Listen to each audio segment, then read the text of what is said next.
अस्पताल भेजा है। तो आपको बता दें कि ये पूरा मामला जो सामने आया, जिसमें खुद मुख्यमंत्री योगी आदित्यनाथ ने भी संज्ञान लिया था, आपको याद होगा, और इसके बाद जो तमाम जिलाधिकारी हैं उनकी तरफ से भी लगातार मीटिंग हुई थी। और अब आपको बता दें कि गोरखपुर के जो नीट का छात्र जिसकी बेरहमी से हत्या की गई थी, अब उसका एनकाउंटर हुआ है।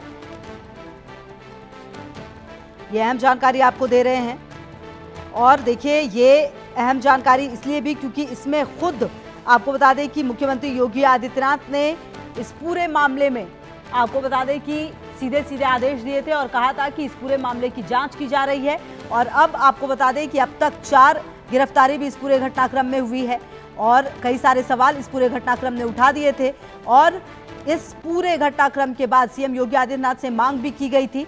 और आपको बता दें कि जो गोरखपुर हत्याकांड में जो आरोपी तस्कर है, अब देखिए कि किस तरीके से जो रहीम है उसका एनकाउंटर हुआ है। अब तक 4 गिरफ्तारी हुई है, ये भी जानकारी सामने आई थी। उसे अस्पताल में भर्ती कराया गया है और आपको बताएं कि हालत गंभीर बनी हुई है। और आशीष हमारे सहयोगी ज्यादा जानकारी के लिए इसी खबर पर हमारे साथ। आशीष, देखिए, इस पूरे मामले में खुद सीएम योगी आदित्यनाथ ने कह दिया था कि जल्द से जल्द आरोपियों को पकड़ा जाएगा और अब एनकाउंटर हुआ है इसका। क्या कुछ जानकारी मिल पा रही है इसके बारे में? अस्पताल में भर्ती कराया गया है इसे? और जी बिल्कुल, मैं आपको बता दूं कि जिस तरह से एक नीट के छात्र निर्मम हत्या कर दी गई थी, जिस तरह से पति तक उसे घसीटते हुए ले गए, उसके सर पे वार किए, जिस तरह से उसकी बुरी तरह से मौत हो गई और घर से 5 किलोमीटर दूरी पर उसके बॉडी को फेंका जाता है।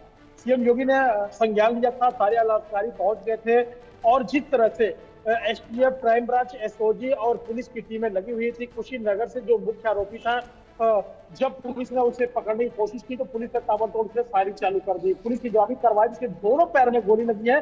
फिलहाल इसका उपचार जो है मेडिकल कॉलेज में कराया जा रहा है। लेकिन और भी कौन कौन से सम्मिलित हैं? जो 4 गिरफ्तारियां हुई हैं वो लोग बता रहे हैं, एक लोगों से पूछताछ की जा रही है और वहां पे भी छापेमारी चल रही है जो जो उसमें सम्मिलित है। और जितने भी पति तस्कर आए दिन जो घटनाएं कर रहे हैं, चाहे वो बिहार के गोपालगंज के हो, कुशीनगर के हो, जहां के लिए हर जगह टीमें जा रही हैं, एसटीएफ से लेकर क्राइम ब्रांच लेकर सारी टीमें जा रही है। यानी ये कहा जा रहा है कि अब पति तस्कर बख्शे नहीं जाएंगे। सीएम योगी के संज्ञान लेने के बाद ADG law and order Amitabh विशेष भी गोरखपुर में मौजूद है। तो ये कहा जा रहा है कि जिस तरह से पशु तस्करों ने निर्मम हत्या कर दी थी, एक एक करके गिरफ्तारियां की जा रही हैं। पहला एनकाउंटर कुशीनगर में आज हुआ।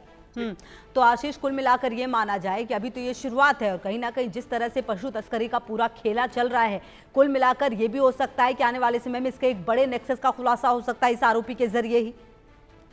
जी बिल्कुल, मैं आपको बता दूं कि रामपुर के कनेक्शन जोड़े जा रहे हैं। जो भी लोग पशु तस्कर से पशुओं को उठाते हैं, जिनके यहाँ पे कुशीनगर में उन्हें काटा जाता था, और एक्सपोर्ट इंपोर्ट करने वाला जो अभी तक सूत्रों से पता लग रहा है वो रामपुर का है। रामपुर जानी रही है कि जिस तरह से रामपुर वैसे भी सरनाम हुआ करता, तो रामपुर में भी टीमें गई हुई हैं, गिरफ्तारी के लिए लगी हुई हैं।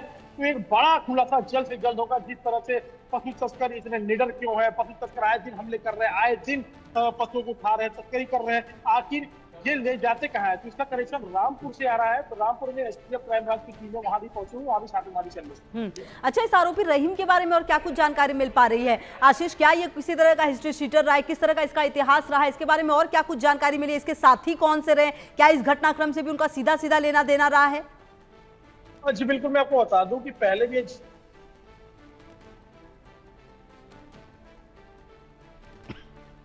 जमानत पे छूट जाते थे, और जिससे इनका मनोबल बढ़ा हुआ था। कभी पुलिस को मार देना, कभी पुलिस की गाड़ियों पर टक्कर मार देना। अगर कोई विरोध करता था कि भैया हमारे पति को कहाँ लेके जा रहे हो, उनको ताबड़तोड़ पीटना चालू कर देना, ईंटें पत्थर चलाना, गोली चलाना, ये इन लोगों के लिए आम बातें हो गई थी। क्योंकि इतने निडर थे कि पुलिस वाले भी इनको देख के रास्ता छोड़ दिया करते थे। तो जिस तरह से अब कार्रवाई हो रही है, कहीं न कहीं पशु तस्करों में हड़कंप मचा हुआ है। और जिस तरह से इनकाउंटर चालू हुआ, अभी पहला इनकाउंटर हो सकता है कि आगे और भी इनकाउंटर होंगे, लेकिन रहीम जो मुख्य आरोपी था जी। ठीक है आशीष, रहेगी लगातार नजर इस पूरे मामले में, आगे भी आपसे अपडेट लेंगे। बड़ी सफलता निश्चित तौर पर। बहुत शुक्रिया।